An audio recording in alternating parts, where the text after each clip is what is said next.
Davi, isso é poderoso, hein? É muito forte. Deus, é um ele ser não é atemporal. refém do tempo. Não. Nós somos refém do tempo. Deus não. Ele passeia nos 3 tempos: passado, presente e futuro. Isso é poderoso. Já deu outra mensagem. Deus passeia nos 3 tempos, Deus passeia nos 3 horários. O mesmo Jesus que trabalha de dia, multiplicando pão e peixe, é o mesmo Jesus que trabalha na madrugada, estendendo a mão para Pedro e dizendo: levanta, volta a viver a melhor experiência da sua vida. Sabe o que eu aprendo com essa palavra? É que às vezes a gente só conhece o Jesus que opera de dia e o Jesus que opera de noite.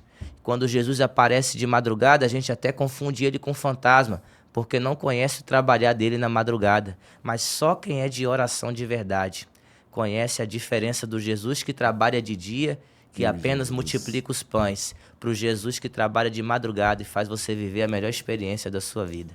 É muito forte, muito poderoso. E Davi, qual foi a experiência marcante que você viveu de forma ministerial? Você já teve alguma experiência que marcou o seu ministério? Rapaz, eu já tive várias experiências marcantes ministerialmente falando, mas várias mesmo. Mas existe uma que eu quero pontuar que foi uma experiência inicial, que foi o meu batismo com o Espírito Santo. Ainda com 12 anos de idade, buscando o batismo com o Espírito Santo, eu buscava, chorava, sentia, mas o Espírito Santo não me batizava. Teve um dia que o culto acabou, a bênção apostólica foi liberada e eu me entristeci porque eu não fui batizado com o Espírito Santo. E eu fui saindo da porta da igreja, que o culto já estava acabado e os irmãos já estavam na cantina. De repente eu vi uma irmã marchando e falando em novas línguas no poder de Deus. Aquilo me encheu de alegria, a tristeza foi embora e Deus me batizou com o Espírito Santo na porta da igreja depois que o culto tinha terminado. Então, os últimos Serão os primeiros. serão os primeiros. Foi muito forte. Foi muito forte a minha E, experiência com e Deus. você já estava indo embora? Você estava Eu se já estava sentindo triste, frustrado? estava frustrado, porque eu já estava numa decorrência de alguns meses Buscando. o batismo com o Espírito Santo. E aquele culto foi tão forte que eu chorei, eu cheguei a pular, mas eu não cheguei a ser batizado. Quando o pastor deu a bênção apostólica, eu falei, se não foi hoje, não vai ser nunca mais. Eu já estava pronto para desistir de buscar o batismo com o Espírito Santo. Mas é aí que entra o tempo de Deus. Porque quando eu desisti no meu tempo, foi quando o tempo dele começou na minha vida. E mostrou que para mim ele não precisa de hora de culto, nem de dentro ou depois do culto. Quando ele quer, ele entra e faz. E o interessante, Davi, é que quando a gente recebe o Espírito Santo, a pessoa pode estar triste, pode estar do jeito que for. Ela muda. Ela muda. A tristeza vai embora. É porque aquilo que o apóstolo Paulo sempre falou, né? Onde tem o Espírito, tem liberdade, né? Então, se tem liberdade, a tristeza não manda, né? O problema não manda. Então, se tem liberdade, é porque o Espírito está presente. Davi, eu queria te perguntar agora, qual personagem da Bíblia se parece mais contigo? Qual personagem da Bíblia identifica o Davi hoje? Essa é uma pergunta fácil. Eu acho que o personagem bíblico que mais eu me identifico é a história de José. José, eu me identifico com ele por vários fatores. Por exemplo, por José ser um sonhador desde muito novo. E eu comecei sonhador também desde muito novo, com 12 anos de idade. De fato, José não foi só um sonhador, mas foi alguém que Deus levantou com muita pressa. Ele ainda novo já era destaque no meio dos seus irmãos, que já estavam há mais tempo que ele. Se ele era o caçula, Deus levantou ele primeiro do que levantou todo mundo. Então, eu vivenciei isso na pele. Eu ainda jovem, com 14, 15, 16 anos, aonde meu ministério começou a pegar mais um corpo, Deus me levantou com muita pressa em relação a quem já chegou primeiro do que eu. E normalmente isso causa no coração das pessoas que não entendem a chamada e o propósito de Deus na vida de alguém, algo chamado rejeição. Então, por isso que eu me identifico com José, porque José ele viveu a rejeição dos irmãos e eu não vivi rejeição dos inimigos, eu vivi rejeição de quem era para ser meu irmão.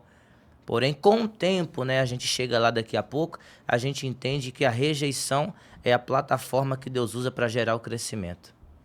Forte. Davi, E você já teve que servir alguém em meio à dor ou entregar algo valioso no meio do processo? Por exemplo, tem gente que... Eu conheci um irmão que ele era dirigente de uma congregação e para ele viver algo, ele teve que entregar a congregação. E nisso, aquilo era valioso para ele. Cuidar de ovelhas era valioso. E você já passou por essa experiência? Sacrificar algo valioso para você e sentir dor por isso? Posso te falar uma coisa? Isso aqui é mais recente do que você possa imaginar. Há cerca de 2 a 3 meses atrás, eu fechei a minha hamburgueria artesanal, que eu trabalhava com delivery, pregador itinerante, pregador do evangelho, mas eu também empreendedor. Era algo que era uma paixão pessoal, um sonho pessoal meu, fazer com que aquilo continuasse dando certo como estava dando certo. Sim. Só que a obra do Senhor, ela foi se aumentando nesse decorrer do tempo na minha vida. Eu fiquei 2 anos trabalhando nesse ramo e para mim foi muito doloroso. Abri mão de um sonho pessoal meu, já estava prestes a participar das competições dos melhores hambúrgueres artesanais da cidade. Então era algo assim, para alguém pode ser simples, mas era o meu sonho pessoal. Eu ouvi Deus falar nitidamente: fecha porque eu te quero para o meu altar. Entrega porque eu te quero na minha obra. Eu entendi uma coisa: Deus, ele nunca vai chamar alguém que esse alguém não esteja disposto a entregar nada para ele. Então eu entreguei no meu ramo empresarial, entreguei aquilo aonde estava voltado o meu coração para viver o melhor de Deus. Doeu, mas hoje eu vejo que foi a melhor decisão que eu fiz da minha vida, me dedicar 100% para a obra do Senhor Jesus. E o importante é que quando a gente se dedica, Deus, ele cuida, né? Sim. Eu também vivi algumas experiências. Para chegar aqui também não foi fácil. Cada um tem a sua história e Deus, ele age, né? Na vida de cada um, ele tem um jeito de agir, tem uma forma de agir. Tem pessoas que têm mais intimidade, tem outros que têm menos, mas Deus honra mais. Tem uns que têm mais autoridade, outros têm menos. Tem uns que Deus dá mais profundidade no conhecimento da palavra. E assim vai. Davi, você acredita que Deus, ele prepara a mesa na presença dos inimigos? Acredito. Acredito, vinculado à história de José, que nós estamos conversando sobre ele. Quando José é jogado no calabouço, quando José cai dentro da prisão, quando José cai na casa de Potifar, e Deus honra José depois de todo esse processo, José, existia uma mágoa dentro do seu coração, que ele lembrava que ele só passou tudo o que passou por ajuda dos seus próprios irmãos. Agora, isso aqui é muito forte, porque passa o tempo e a roda da vida gira, e os irmãos, depois de muitos anos, estão frente a frente com José, sem saber que é José, mas José sabia que eram os irmãos. Existe um dito popular que eu queria falar aqui nesse momento, é aquele dito que diz que quem bate esquece. Uau!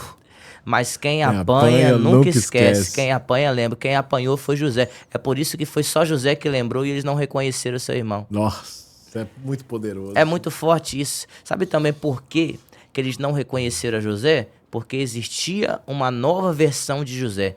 Eles só lembravam da versão anterior. Só lembrava quem José era no passado. É por isso que eles não reconheceram. Eu posso liberar uma palavra aqui agora? Alguém vai ter um novo trabalho. E esse novo trabalho vai ser reconhecer a nova versão da sua vida. Meu Deus! Existem pessoas que vão falar do Rafael do passado, do Davi Barbosa do passado. E posso te falar uma coisa? Se fosse para me instalar, não seria passado. Existe uma nova versão da minha vida, existe uma nova versão da sua vida, e o trabalho de alguém vai ter que te conhecer de novo, que foi o trabalho dos irmãos de José. Conhecer José de novo, porque Deus tinha feito ele grande na terra estranha. Rapaz, isso é muito poderoso, isso é muito forte. Sim. Isso é muito poderoso, porque eles lembravam de José do passado. O José do passado que eles lembravam era um José que poderia não existir mais, que passava... Sim. Na cabeça deles, José não existia mais. Eles mesmos criaram uma imagem de José, falaram, nosso irmão está morto. Isso é forte. Posso falar uma coisa? Nisso que você falou, Fala. desceu aqui agora essa revelação, isso aqui é tudo ao Entrega, vivo. É tudo ao entrega. vivo.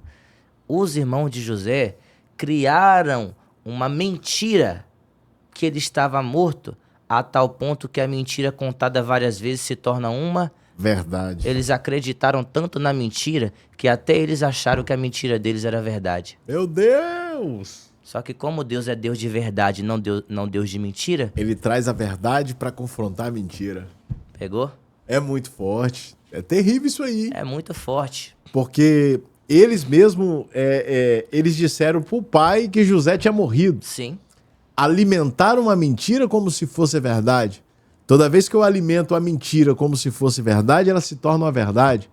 Mas Deus, ele é Deus de confrontar a mentira. Deus é Deus de confronto, na verdade. Deus, ele é Deus de confrontar, porque a palavra de Deus, ela nos confronta. Sim. E para confrontar a mentira, Deus trouxe José de volta. Sim. Apresentou a nova versão de José. Porque existe algo chamado um paralelo. O que é um paralelo? É um paralelo de uma coisa entre outra. E o paralelo de Deus aqui nesse texto, nessa palavra é simples. É o paralelo do cenário para o paralelo da realidade. Porque o cenário é algo que se monta. A realidade é algo que de fato é. José não é um cenário. José é uma realidade. O que os irmãos fizeram foi montar um cenário. E aí o que acontece? É que chega um momento em que a realidade de José fala mais forte do que o cenário que montaram. Deus. É muito forte. Eu estou dizendo em alto e bom som para alguém aqui nesse momento que a sua realidade ela é muito maior do que o cenário negativo que alguém falou e disse ao seu respeito. É muito forte. Isso é poderoso. A história do José é magnífica, ela é rica. É por isso que quando você perguntou qual personagem que você se identifica, eu me identifico com José. José, ele passou tudo isso, e tudo que ele poderia fazer era guardar mágoa e rancor dos seus irmãos. Só que a Bíblia diz que ele faz algo inédito, isso aqui é inédito, e é algo que eu procuro fazer na minha vida. A Bíblia diz que ele pega a melhor terra e ele dá de graça. Pegou a melhor. A melhor. É bem explícito, a melhor. Então preste atenção, José pegou a melhor e entregou para quem a vida toda quis ver o seu pior. Tem que ter muita maturidade Meu Deus. para entregar o seu melhor para quem a vida toda te quis o seu pior.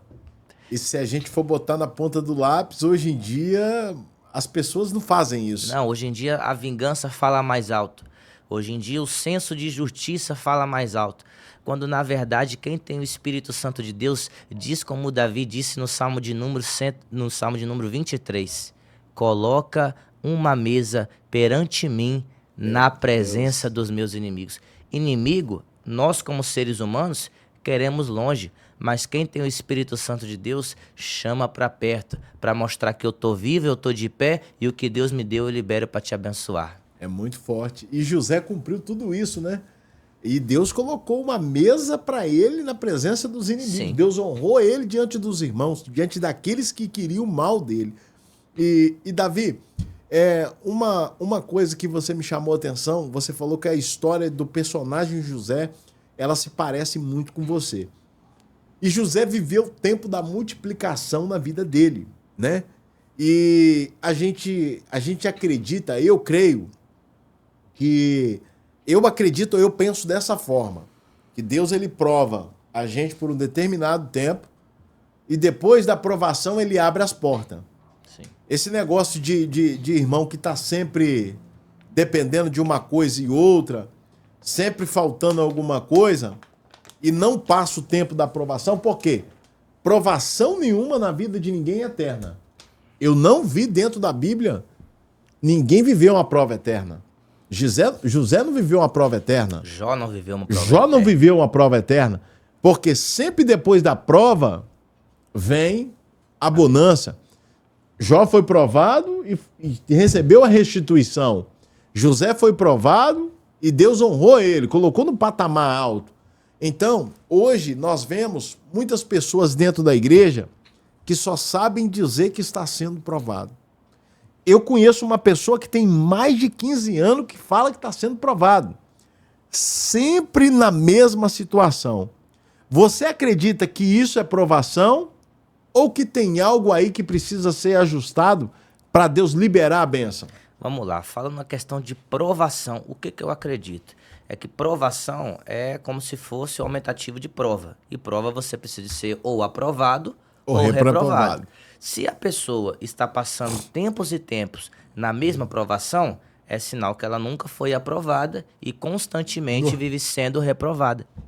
Então a resposta é muito simples. Se você está na prova há muito tempo, é porque até hoje você não passou de lição.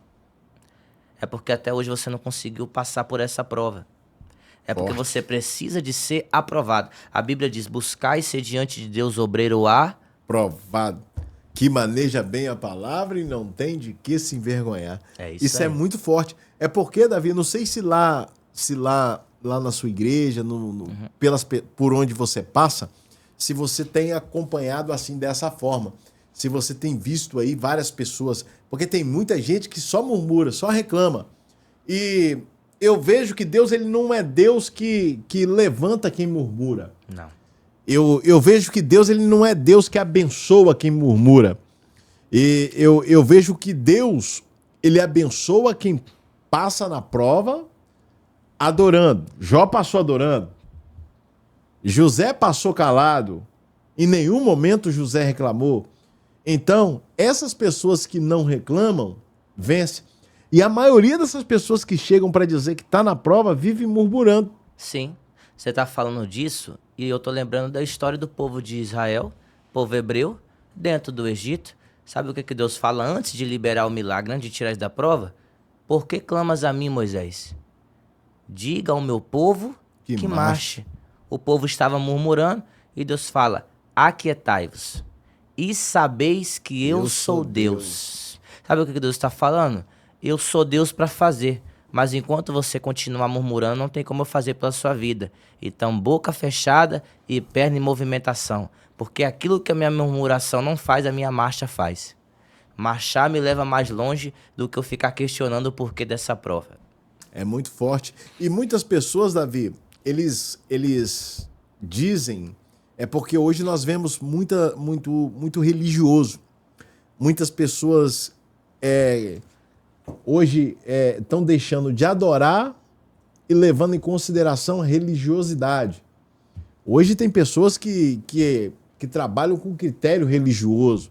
Hoje tem pessoas que não fazem mais uma cesta básica para ajudar quem precisa. Hoje tem pessoas que já não visitam mais.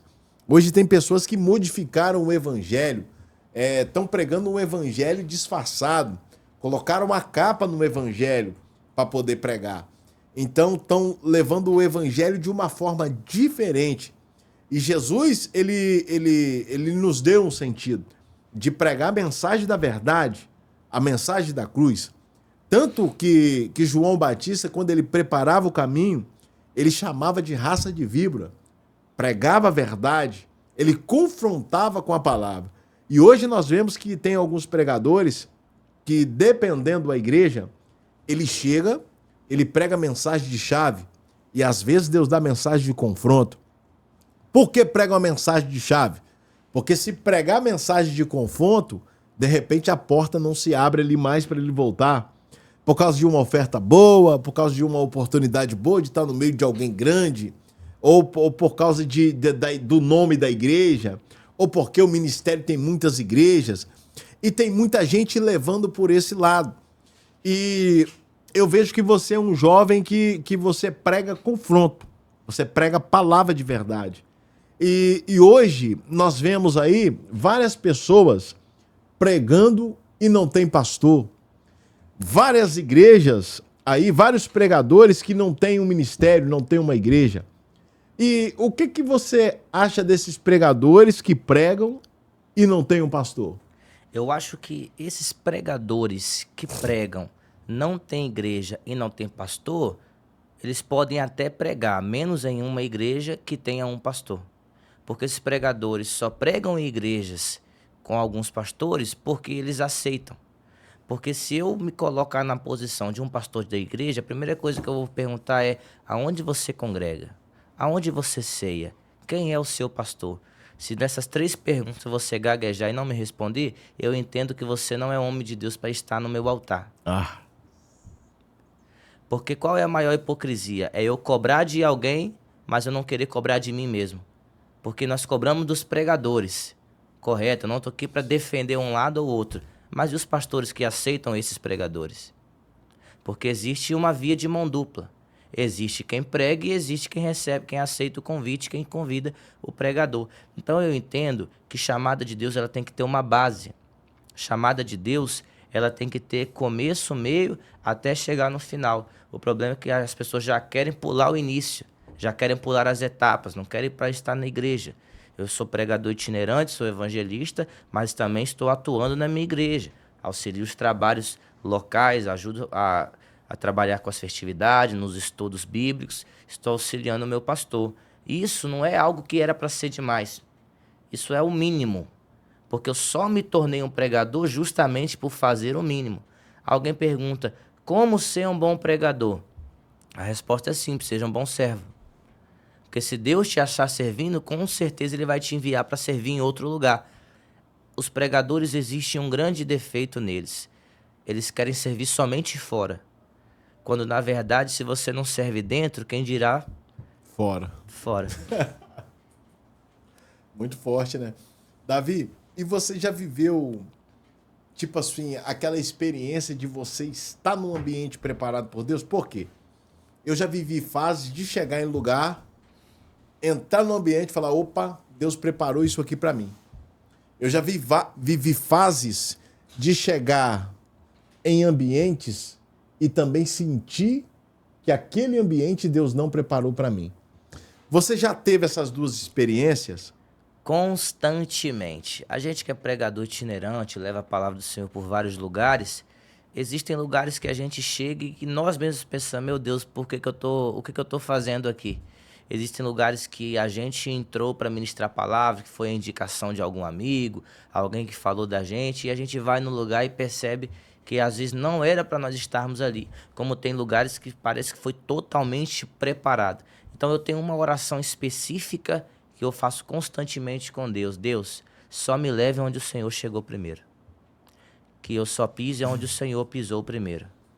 Muito forte. E Davi, outra coisa,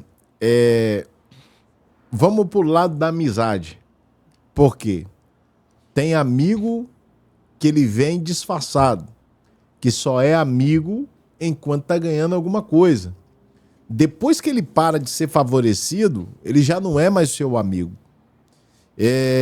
Eu já ouvi pessoas dizer que não acreditavam no meu ministério. Eu já vi pessoas dizer que eu não tinha chamada, que Deus não era na minha vida. E quando Deus não é na vida de alguém, Deus não faz. E na minha vida Deus fez. E eu vejo que na sua vida também Deus fez. Eu vejo que Deus está fazendo. Você já ouviu de alguém próximo, chegado, que Deus não era no seu ministério? Com certeza. E a pior dor que se tem é a dor da traição. A pior dor que se tem é a dor de você perder um amigo que você considerava amigo. Lembra quando Judas traiu Jesus? Sim. Judas, ele era próximo de Jesus e ele traiu com um beijo. Só que Jesus olha bem dentro do olho dele e diz, amigo. Porque o que Judas fez com Jesus não alterou o caráter de Cristo. Então, em relação à amizade, é muito doloroso você sofrer a traição, sofrer alguém dizer que você não vale nada, sofrer alguém dizer que a sua chamada não vai mais longe. Mas a gente entende que tudo isso é processo e propósito de Deus para concluir a promessa de Deus na nossa vida. É complicado, né, Davi? Lidar com essa situação. Às vezes a gente tenta fazer pelas pessoas e quando na verdade as pessoas estão nos traindo, né? Tramando por trás. Existem pessoas que elas nunca foram nossos amigos, mas sempre foram amigos daquilo que nós poderíamos oferecer. Nunca foram nossos amigos. Peraí, como é que é? Existem pessoas que nunca foram nossos amigos, só foram amigos por causa daquilo que a gente poderia oferecer. Existem pessoas que não amam a nossa pessoa. Existem pessoas que amam aquilo que podemos oferecer. O dia que deixarmos de oferecer, deixarão de nos amar. É aí que está a diferença. Está preparado para ouvir isso aqui? É aí que está a diferença da pessoa, do ser humano, para Deus. Porque as pessoas, elas amam coisas e abominam e odeiam pessoas. Deus, ele abomina as coisas para amar as pessoas. Meu Deus! Deus ama mais o ser humano do que aquilo que o ser humano pode oferecer. Até porque, cá entre nós não tínhamos nada para oferecer para ele. E Deus nos amou. E Deus nos amou. Porque Deus Deus amou o mundo de uma tal maneira, um Deus. jeito inexplicável, Uau. que ele deu. Sabe que Muito tipo forte. de amor que é o amor de Deus? Não é o tipo de amor que eu recebo. O amor de Deus em nós é o amor que eu entrego. É por isso que quando nós dizemos, eu quero ser mais próximo e semelhante a Cristo, o nosso amor não está vinculado àquilo que nós iremos receber. O nosso amor está vinculado ao tanto que eu consigo entregar. E sabe o que eu acho lindo no amor de Deus? É que ele ama todo mundo. Ele ama o Judas, o traidor. Ele ama o traficante. Ele ama a prostituta. Ele ama o alcoólatra. Ele ama quem está dentro de uma clínica de recuperação. E nenhuma dessas pessoas não tem nada para oferecer. Qual que é o nosso problema? A gente só ama quem tem alguma coisa para nos oferecer. Quando o evangelho é totalmente na contramão. É a gente amar quem não tem nada para nos dar, mas a gente ter certeza, o amor de Deus, ele transfere através da minha vida. Que eu seja uma ponte e não um dreno. Que eu seja uma fonte e não um dreno. Em nome de Jesus. Porque tem a diferença de ponte, ponte para empecilho, né? Sim. Tem gente que, em vez de ser ponte, ele é muro. Ele é muro, impede da pessoa passar. E o dreno, ele veio para tirar aquilo. Para sugar. Para sugar. Meu Deus. Posso te falar uma coisa muito forte? Lembra da viúva de 2 Reis, capítulo de número 4? Que ela disse, tua serva não tem nada senão uma botija de azeite. O profeta mandou ela voltar para casa e falou, olha, entra sobre ti e teus filhos e fecha a porta, pede bastante vaso emprestado. Quando ela entra, existe um ato profético que ela estava atuando. Qual que era o ato profético? Cada vez que ela enchia um vaso, mais azeite ela tinha para dar. Sabe o que Deus está dizendo? Que para quem é liberal, nunca vai faltar nada dentro da sua botija. Meu Deus! Sabe qual é o problema de quem só quer receber? É que quem só quer receber só está pronto para receber uma vez. Agora, quem é liberal vai receber sempre, continuamente. Deus nunca vai deixar faltar semente na mão do semeador. Porque Deus sabe a intenção do coração do semeador. Semear. Então, se Deus sabe que quanto mais Ele te abençoar, mais você vai abençoar alguém, é impossível Deus deixar de te abençoar. Porque Ele sabe que você é um canal, você é uma ponte. Então, continue sendo essa ponte para a glória de Deus. Poderoso isso é muito forte, né? É porque o próprio Jesus, ele recomenda isso. Sim. E o próprio Jesus disse também que ele é fonte. Desceu algo forte aqui agora para finalizar esse texto. Sabe quando é que o azeite parou? Quando o vaso acaba. A bênção de Deus só para na minha vida quando eu paro de entregar. Meu Deus. A bênção de Deus só para sobre a minha vida quando eu paro de ser liberal. Quando acabou. Liberal. Quando deixei de encher a vida de alguém, não faz mais sentido Deus continuar me enchendo. Deus não desperdiça azeite. Azeite não foi feito para ser desperdiçado. Azeite foi feito para ser compartilhado. E tem gente que não gosta de compartilhar. Isso. Tem gente que não compartilha. Davi, para a gente encerrar, eu queria que você olhasse para essa câmera aqui. Uhum. Você desse um recado, principalmente para os nossos adolescentes, para aquelas pessoas que não conseguem acreditar em seus ministérios, para aquelas pessoas que acham que está tudo perdido. Por quê? Você viveu diversas fases. E com Deus a gente passa pelas etapas. Ninguém nasce, ninguém vem ao mundo com ministério lá em cima. É igual Ruth. Ruth foi nos pés de Boaz, começou por baixo. E o segredo é começar por baixo, né? Porque aquele que começa por baixo, ele avança, ele cresce. E aquele que já está em cima não tem como crescer mais. A tendência é cair porque não tem estrutura embaixo. Porque quem está embaixo prepara estrutura para poder subir e alcançar em cima, né? Porque a gente entende que é assim. Ao construir um prédio, quando a gente vai construir um prédio, primeiro a gente prepara a fundação. Primeiro a gente começa de baixo.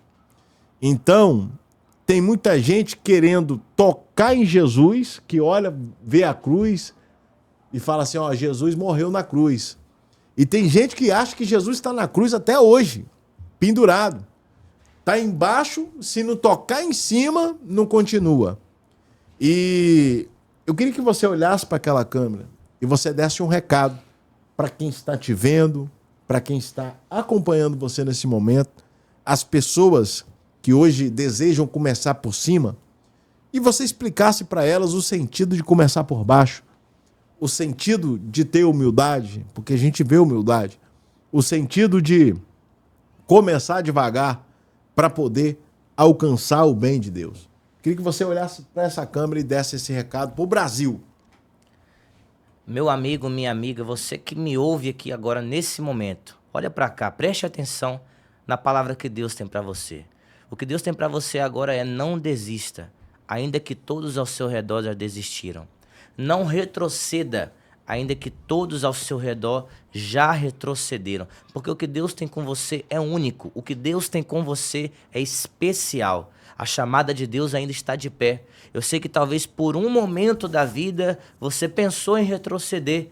Só que Deus está dizendo nesse momento, nessa palavra, você não vai parar e nem vai voltar para trás. Comece por baixo, comece caminhando de novo, comece na humildade, porque o Deus que te fez a promessa, ele não é filho do homem para que minta, nem filho do mesmo para que se arrependa. Falaria a Deus e não cumpriria? Se Deus falou algo a seu respeito, eu tenho uma notícia boa, o teu milagre carrega o teu nome. Deus abençoe você. Povo de Deus, é isso. Davi, muito obrigado, foi um prazer. Prazer é a primeira de muitas vezes. Amém. Espero vai voltar mais vezes. Ótimo. Tá ali a missionária Natália, a esposa do Davi. Não dá para ver ela ali, mas Deus abençoe de uma forma poderosa. Muito obrigado Amém. por estar Obrigado. aqui. Pessoal, você que está aí, você de casa, você que viu aí essa entrevista poderosa, maravilhosa, onde Deus usou esse jovem aqui, o jovem Davi Barbosa. Davi é um dos pregadores que tem rodado aí o nosso estado do Espírito Santo. Davi tem pregado a palavra e levado a mensagem de confronto. Então, vamos deixar aqui o seu Instagram. Fala o seu Instagram. Olha para a câmera e fala o seu Instagram, Davi. Amém. Nosso Instagram é davibarbosa.oficial. Lá você vai estar acompanhando nossos stories aí das ministrações. Sempre temos uma palavra do céu para liberar ali um Reels, ali na nossa rede social. Vai estar também ali na nossa bio, o nosso contato para nós estar atendendo a agenda. Será um prazer estar atendendo você, pastor, atendendo a sua igreja, atendendo o seu congresso. Que Deus abençoe você, seja muito edificado pelo nosso perfil. Povo de Deus, muito obrigado pela sua audiência. Sempre bom ter você por aqui.